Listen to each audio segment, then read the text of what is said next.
भक्तों, इस साल पढ़ने वाली विजयदशमी एकादशी बेहद ही चमत्कारी और खास होने वाली है, क्योंकि इस साल महाकुंभ 1444 सालों बाद लगा है। ऐसे में विजयदशमी एकादशी पर कई दुर्लभ संयोग बना रहे हैं। ऐसे में इस दिन किया गया कोई भी उपाय कभी भी खाली नहीं जाता है। इस वीडियो में हम आपको विजयदशमी एकादशी की संपूर्ण जानकारी देंगे। 2025 कब है? 24 फरवरी या 25 फरवरी? पूजा विधि क्या है, क्या करना है, क्या नहीं करना है, संपूर्ण जानकारी आज हम आपको इस वीडियो में बताएंगे, तो वीडियो के अंत तक बने रहें। बहुत ही ज्ञानवर्धक वीडियो होने वाला है, बहुत ही लाभ देगा आपको। तो आप सब भक्तों को फाल्गुन मास के कृष्ण पक्ष की विजय एकादशी की ढेर शुभकामनाएं। आज हम बात करेंगे फाल्गुन मास की आने वाली विजय एकादशी बहुत ही अद्भुत है। यह एकादशी विजय श्री दिलाने वाली है। यह एकादशी यही वह एकादशी है जिसके व्रत के परिणाम स्वरूप भगवान श्री राम को रावण पर विजय प्राप्त हुई थी। क्या था वह वृतांत, वह भी आपको बताएंगे। किस अर्षि ने इस व्रत के बारे में वर्णन किया था कि अर्षि ने बताया था कि भगवान राम आपको यह व्रत करना चाहिए। भगवान राम ने किस विधि से इस व्रत को किया था, वही विधि आपको भी बताई जाएगी। क्या विधि है इसमें? घड़े का विशेष प्रयोग क्या है, क्यों है महत्वपूर्ण यह घड़े का प्रयोग जो आपको करना ही चाहिए। दोस्तों, आज हम आपको एक बहुत ही खास और महत्वपूर्ण एकादशी व्रत के बारे में विस्तार से जानकारी देने वाले हैं। यह एकादशी आपकी जिंदगी की हर परेशानी पर विजय पाने में सहायक मानी जाती है। जो भी व्यक्ति इस व्रत को श्रद्धा और नियमपूर्वक करता है, उसे जीवन के हर क्षेत्र में सफलता प्राप्त होती है। यह व्रत इतना शक्तिशाली है कि स्वयं भगवान श्री राम ने भी इसे किया था जब वे रावण से युद्ध करने वाले थे। यह कोई काल्पनिक कथा नहीं है, बल्कि पुराणों में इसका उल्लेख मिलता है। इसका प्रभाव इतना प्रभावशाली है कि जो भी इसे सच्चे मन से करता है, उसकी हर समस्या का समाधान हो जाता है और उसे विजयश्री प्राप्त होती है। अब सवाल यह उठता है कि यह व्रत कब से शुरू करना है, इसकी विधि क्या होगी और इसे करने के क्या नियम हैं, साथ ही पारण कब और कैसे करना है। इन सभी सवालों का जवाब आपको इस संपूर्ण जानकारी में मिलने वाला है। यह व्रत दशमी तिथि से ही आरंभ हो जाता है। दशमी के दिन हल्का और सात्विक भोजन करना चाहिए और खुद को मानसिक और शारीरिक रूप से व्रत के लिए तैयार करना चाहिए। एकादशी के दिन सुबह जल्दी उठकर स्नान करें और भगवान विष्णु का ध्यान करें। व्रत के दौरान अन्न का सेवन न करें और संभव हो तो निर्जल व्रत रखें। अगर निर्जल व्रत संभव न हो तो फलाहार कर सकते हैं। इस दिन भगवान विष्णु की पूजा करें, मंत्र जाप करें और भजन कीर्तन करें। इस व्रत का पारण द्वादशी तिथि के दिन किया जाता है। जब द्वादशी तिथि आ जाए और सूर्योदय हो जाए, तब भगवान विष्णु का स्मरण करके व्रत खोलें। पारण के लिए सात्विक भोजन ग्रहण करें और ब्राह्मणों को भोजन कराकर दान दक्षिणा दें। पुराणों में इसे सबसे उत्तम व्रत बताया गया है। इसे करने से व्यक्ति को सभी संकटों से मुक्ति मिलती है और उसके जीवन में सुख समृद्धि आती है। जो भी इस व्रत को विधिपूर्वक करता है, उसे जीवन में हर जगह विजय प्राप्त होती है। इसलिए अगर आप अपने जीवन की परेशानियों से मुक्त होकर सफलता प्राप्त करना चाहते हैं, तो इस व्रत को जरूर करें। यह व्रत आपके जीवन में अद्भुत परिवर्तन ला सकता है। किसी एकादशी का व्रत उन्हें अवश्य करना चाहिए जिनके जीवन में कोई संकट है या जिन्हें किसी पर विजय प्राप्त करनी है। देखिए, विजय केवल शत्रुओं पर ही प्राप्त नहीं करनी होती, विजय आपको संकटों पर भी प्राप्त करनी होती। आपके दैनिक जीवन में जो भी परेशानियां हैं, बढ़े हैं, आपको उन्हें पर करना है तो विजय पानी होगी। आपके जीवन में आर्थिक संकट है, उसे पर विजय पानी होगी। आपके जीवन में यदि समय अच्छा नहीं चल रहा है, तो आपको विजय पानी, आपके जीवन की किसी भी प्रकार की परेशानी क्यों ना हो। यह जो एकादशी का व्रत है, आपको विजयश्री दिलाने वाला है।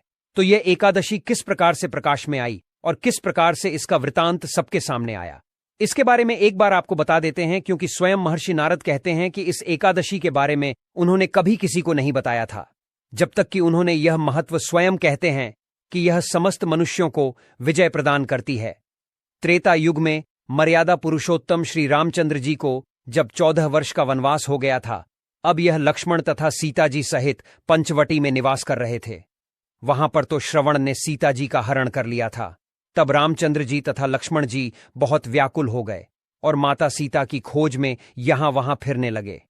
समुद्र किनारे पहुंच गए, हनुमान जी ने लंका जाकर सीता जी का पता भी लगा दिया।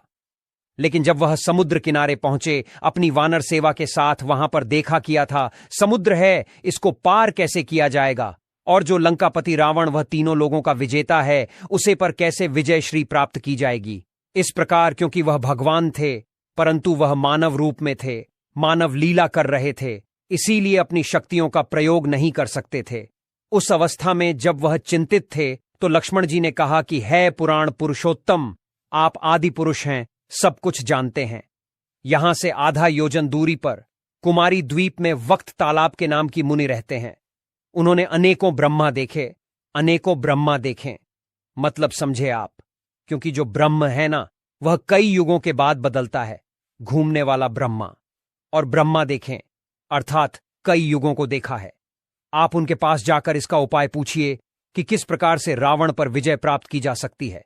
तो लक्ष्मण जी के इस प्रकार से वचन सुनकर रामचंद्र जी वक्त दलबी आर्षि के पास गए और उनको प्रणाम करके बैठ गई। उन्हें भी उनको मनुष्य रूप आधार पुराण पुरुषोत्तम समझकर उनसे पूछा कि हे राम, आपका आन कैसे हुआ। रामचंद्र जी कहने लगे, हूं और राक्षसों को जीतने के लिए लंका जा रहा हूं। आप कृपा करके समुद्र पार करने का कोई उपाय बताइए, मैं इसी कारण आपके पास आया। आर्षि बोले, हे राम, फाल्गुन मास के कृष्ण पक्ष की एकादशी, जिसका नाम है विजया एकादशी, उसका व्रत करो। इसका व्रत करने से निश्चय ही आपकी विजय होगी, साथ ही आप समुद्र भी अवश्य ही पार कर लेंगे। और इसी ने इस व्रत को करने की विधि भी बताई है, जिसका वर्णन हम आगे करेंगे कि किस विधि से आपको यह व्रत करना चाहिए। दोस्तों, एकादशी व्रत की महिमा बहुत ही विशेष होती है और समय के साथ इसकी महत्ता और अधिक बढ़ गई है। यही कारण है कि हर व्यक्ति को इस व्रत को अवश्य ही करना चाहिए। लेकिन एक बड़ी गलती जो ज्यादातर लोग करते हैं वह यह है कि सभी एकादशियों को एक ही तरीके से कर लेते हैं, जबकि सच तो यह है कि हर एकादशी का अपना अलग नियम और पूजन विधि होती है। इसलिए जरूरी है कि हम हर एकादशी को उसकी विधि के अनुसार करें ताकि उसका पूरा फल प्राप्त हो सके। अब बात करते हैं कि इस विशेष एकादशी की पूजा कैसे करनी है और इसमें क्या अलग है। जैसा कि हमने पहले भी बताया है, एकादशी व्रत केवल एक दिन का नहीं होता, बल्कि दशमी, एकादशी और द्वादशी, इन 3 दिनों का संयोजन होता है। लेकिन इस एकादशी में कुछ और विशेष बातें हैं जो इसे बाकी एकादशियों से अलग बनाती हैं। दशमी तिथि से ही आपको अपने खान पान और आचरण में शुद्धता बनाए रखनी होती है। इस दिन अन्न का त्याग करना चाहिए और सात्विक भोजन करना चाहिए। लेकिन केवल खान पान का त्याग ही पर्याप्त नहीं है। इस एकादशी में कुछ विशेष पूजन विधियां भी हैं। सबसे पहले आपको एक घड़ा लेना है और उसे जल से भरना है। इस जल से भरे घड़े के ऊपर 5 पल्लव रखने होते हैं। 5 पल्लव का अर्थ है 5 प्रकार के पत्ते जो पूजन में उपयोग किए जाते हैं। इसके बाद आपको एक वेदिका यानी एक पवित्र स्थान या चौकी बनानी है, जिसे अच्छे से सजाना चाहिए। इस चौकी के ऊपर जल से भरा घड़ा रखें और उसके नीचे 7 प्रकार के अनाज रखें। इस विशेष विधि से इस एकादशी का पूजन करने से व्रत का फल कई गुना बढ़ जाता है। इसीलिए इसे पूरी श्रद्धा और विधि विधान से करना चाहिए। यह व्रत न केवल आपके जीवन के संकटों को दूर करता है, बल्कि आपको सफलता, शांति और समृद्धि भी प्रदान करता है। तो अगर आप चाहते हैं कि इस एकादशी का संपूर्ण लाभ आपको प्राप्त हो, तो इसकी पूजा सही विधि से करें। इस व्रत की गहराई को समझें और इसे पूरी निष्ठा से करें, तभी इसका वास्तविक फल मिलेगा। 7 प्रकार के अनाज में आप क्या रख सकते हैं? वज्र ले लीजिए, जो ले लीजिए।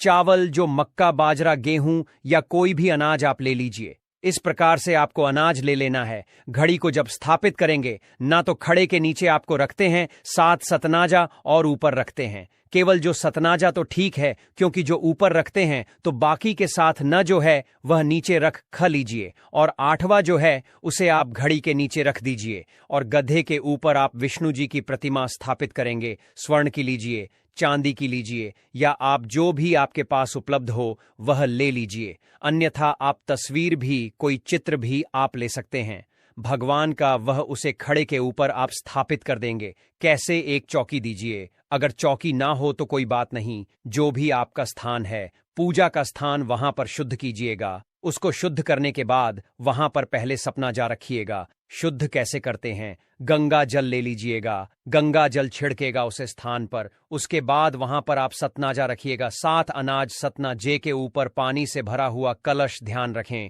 कि जो कलश है वह खाली ना हो, उसे पर पानी भरेगा। पानी से भर के कलश रखिएगा और कलश के ऊपर आप 5 पर लव लगाकर पूर्ण पत्र से बंद कर दीजिए। उसमें जो रखिए और उसको ऊपर भगवान की तस्वीर या प्रतिमा स्थापित करने हैं। दशमी तिथि को, आप समझने तिथि को, आपने यह स्थापना करके भगवान की रख देनी है। अब आप एकादशी को इनका पूजन करेंगे। एकादशी के दिन आप सूर्योदय से पहले उठ जाएं। उठने के बाद स्नान आदि करके, स्वच्छ वस्त्र धारण करके और भगवान का पूजन करेंगे। पूजा के लिए अन्य क्या सामग्री रहेगी वह भी आप एक बार नोट कर लीजिए। पूजा के लिए सामग्री सामान्य रहेगी।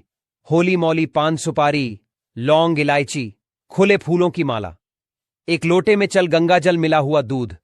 यह सामग्री है जो आपको एकत्र करनी है। इस सामग्री को एकत्र कर लीजिए, थाली में सजा लीजिए। उसके बाद उसने शुद्ध जल भर लीजिए। उसने जल आज पानी करने के लिए, अन्यथा कोई छोटा चम्मच रख लीजिए। और सबसे पहले व्रत का पूजन करने से पहले संकल्प करेंगे और संकल्प करने के बाद आप व्रत का पूजन करेंगे। आइए आरंभ करते हैं। एक पुष्प लीजिए, उसको लोटे में जो चले उसमें और सभी सामग्री को आप पवित्र कर लीजिए। पवित्रता के लिए हम यहां मंत्र बोलते हैं, ओम पवित्र पवित्र पवित्र रानी, ओम नमो भगवते वासुदेवाय नमः।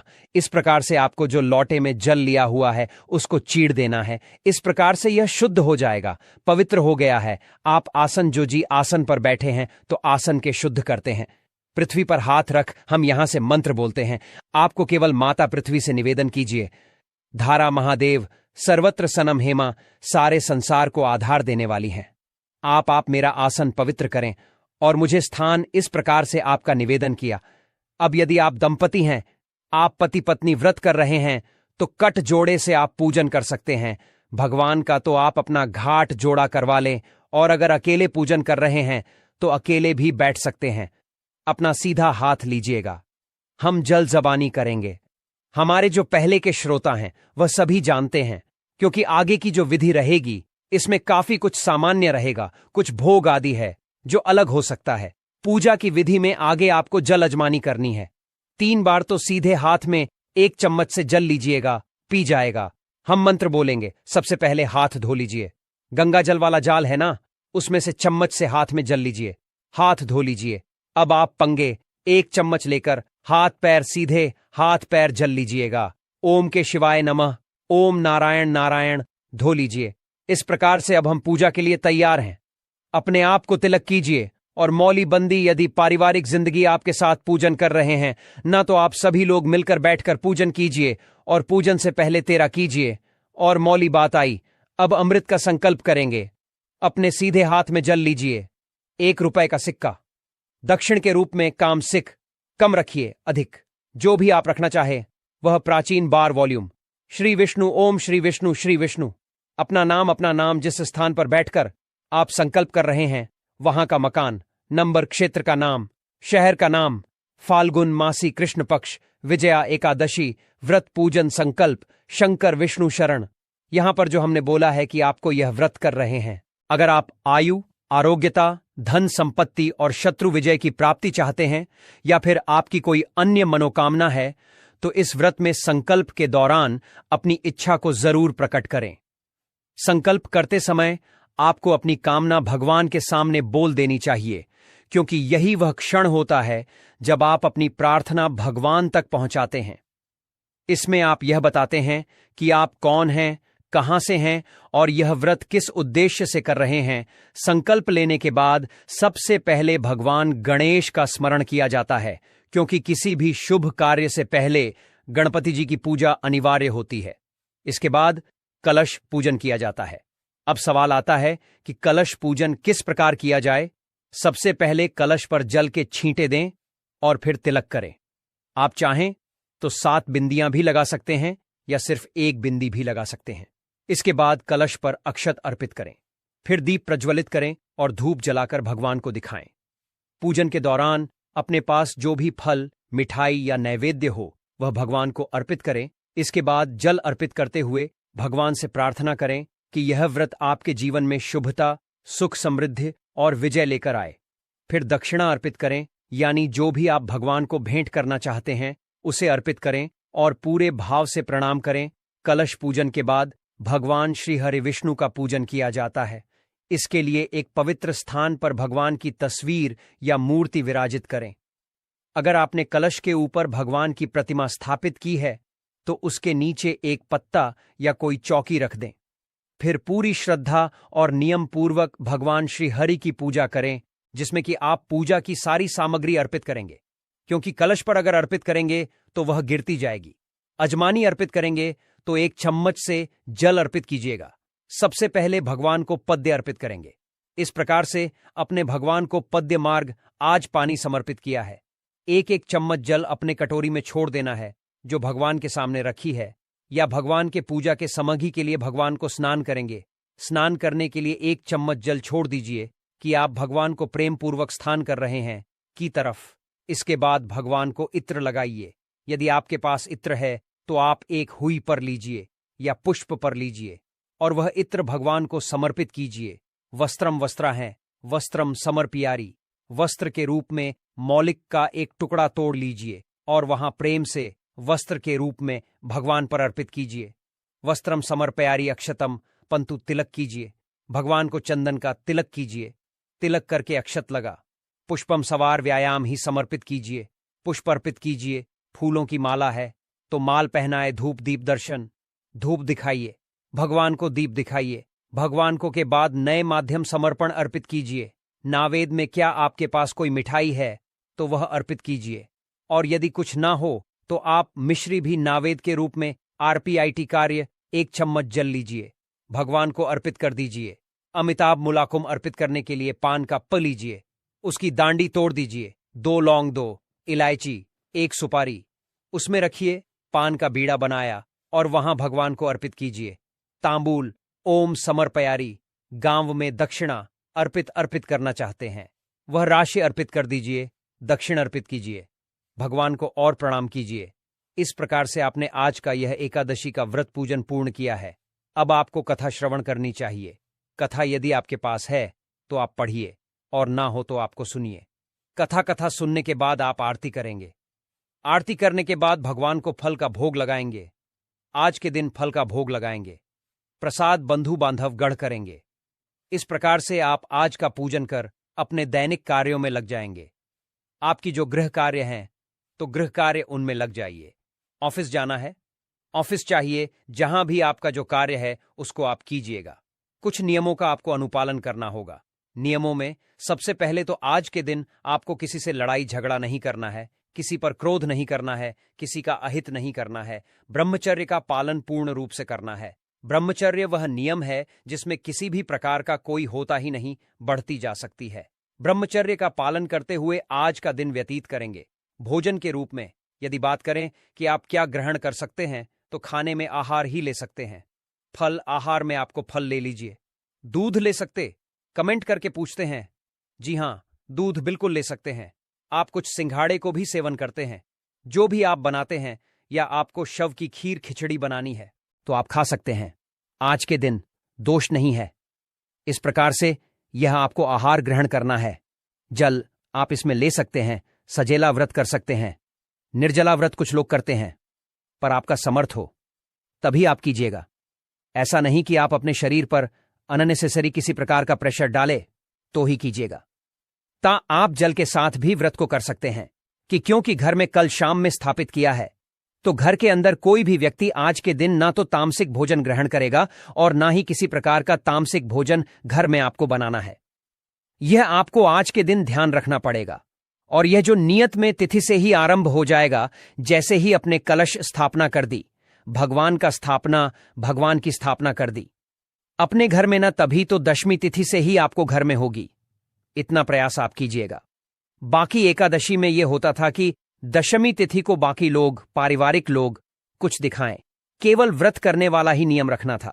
लेकिन आज यह जो एकादशी है, इसमें जो नियम है वह दशमी तिथि से आरंभ होगा, और घर के अंदर इस शुद्ध का आपको विशेष रूप से ध्यान रखना होगा कि यह शुद्ध जो है भांग ना हो एकादशी के दिन भी, और जब तक पारण नहीं हो जाता तब तक इस प्रकार से आप दिन व्यतीत कीजिएगा। सायंकाल को संभव हो तो कीर्तन कीजिएगा, रात्रकाल को संभव हो तो जागरण कीजिएगा। महिमा इस एकादशी पर भी जागरण की बहुत अधिक बताई गई है। महत्व में जवाब सुनेंगे, इसकी कथा जब सुनेंगे तो सारा वृतांत आएगा।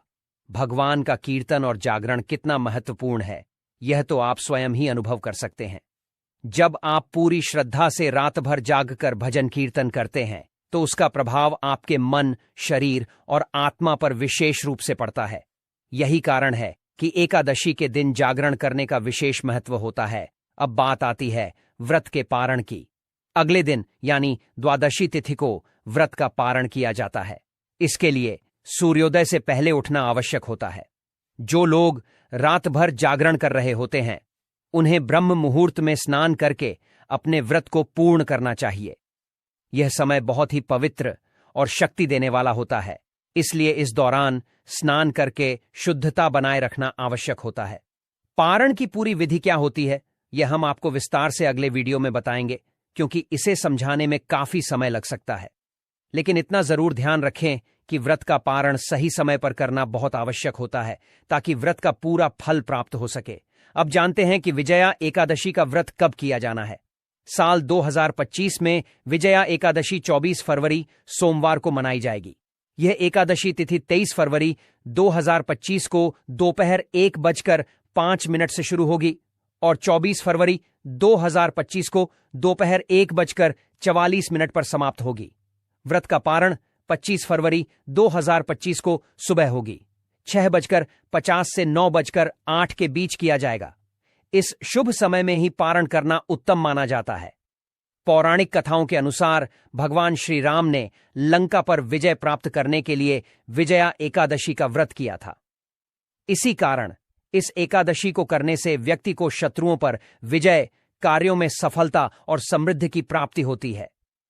यदि यह व्रत श्रद्धा और विश्वास के साथ किया जाए तो जीवन में सुख, शांति और विजयश्री निश्चित रूप से प्राप्त होती है। इसलिए यदि आप जीवन में सफलता और समृद्धि चाहते हैं, यदि आप अपने शत्रुओं पर विजय प्राप्त करना चाहते हैं और अपने सभी कार्यों में सफलता की कामना रखते हैं, तो विजया एकादशी का व्रत अवश्य करें।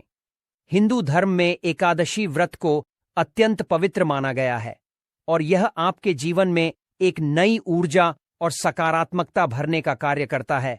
इस दिन व्रत और पूजा करने से भगवान विष्णु की विशेष कृपा प्राप्त होती है।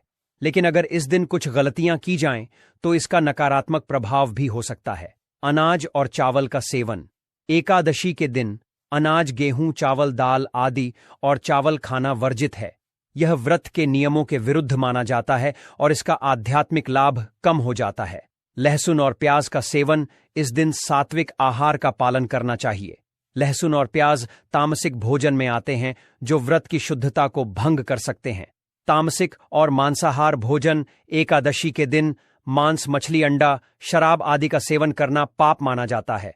यह नियम व्रत करने वालों और ना करने वालों दोनों के लिए लागू होता है। झूठ बोलना और बुरी संगति।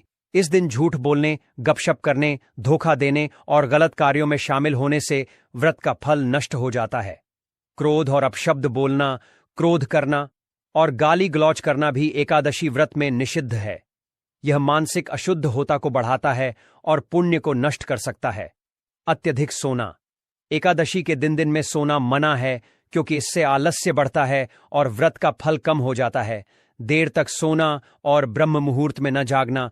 ब्रह्म मुहूर्त सुबह 4 बजे से 6 बजे में उठकर भगवान विष्णु की पूजा करनी चाहिए। देर से सोकर उठना एकादशी व्रत के नियमों के विरुद्ध है। बाल कटवाना, दाढ़ी बनवाना और नाखून काटना। एक एकादशी के दिन शरीर के बाल, दाढ़ी और नाखून काटना वर्जित है। यह नियम विशेष रूप से धार्मिक दृष्टि से माना जाता है। दान और भिक्षा न देना।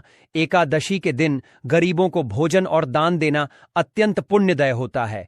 इस दिन दान न करना एक बड़ी गलती मानी जाती है। ब्रह्मचर्य का पालन न करना। एकादशी के दिन ब्रह्मचर्य संयम का पालन करना आवश्यक होता है। इस दिन पति पत्नी का संबंध निषिद्ध माना जाता है। दिन झूठे और अपवित्र बर्तनों में भोजन करना दोषपूर्ण होता है। भोजन बनाने और खाने से पहले बर्तनों को अच्छी तरह से शुद्ध कर लेना चाहिए। शत्रुता और द्वेष रखना, इस दिन किसी से बैर द्वेष या ईर्ष्या की भावना नहीं रखनी चाहिए। यह आध्यात्मिक ऊर्जा को कम करता है। पेड़ पौधों को क्षति पहुंचाना, एकादशी के दिन वृक्षों और पौधों को नुकसान नहीं पहुंचाना चाहिए। ना ही कोई पत्ता या फूल तोड़ना चाहिए। सूतक और अशुद्ध में पूजा करना, यदि घर में किसी की मृत्यु हुई हो या जन्म के कारण सूतक लगा हो तो इस दिन पूजा करने से बचना चाहिए। तेल मालिश और स्नान न करना, एकादशी के दिन तेल मालिश और स्नान न करना वर्जित माना जाता है। स्नान जरूर करना चाहिए, लेकिन तेल का उपयोग नहीं करना चाहिए।